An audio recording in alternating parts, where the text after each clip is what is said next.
ये तो गुलाम साहबा को देख के रास्ता छोड़ देता है, वो तो साहबा को देख के नाम सुन के भोगने लग जाता है। कुत्ता तो मेरे अजीजों लोग घर के अंदर बढ़ने नहीं देते। कितने मुसलमान बेवकूफ हो, तुम उन्हें इक़्तिदार की कुर्सियों के ऊपर जगह दे रहे हो। कुत्ते को तो पत्थर मारते हैं, कुर्सी थोड़ी देते कुत्ते को। जो कुत्ता नबी के यारों के किरदार पे भोंकेगा, उस कुत्ते के इक़्तिदार की कुर्सी में तुम बाविन बनोगे। अल्लाह उन्हीं कुत्तों के साथ क़यामत के दिन खड़ा करेगा।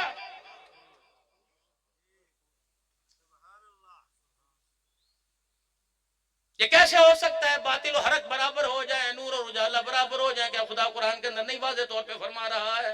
छोड़ दो मेरे बाबू, बड़ा ही धोखा दे लिया। युखादिऊन अल्लाह वल्लज़ीना आमनू वमा यख़दऊन इल्ला अनफुसहुम वमा यशऊरून। ओ लोगो, तुम किसको धोखा दे रहे हो? मुझे कोई धोखा भला दे सकता है? फिरौन ने धोखा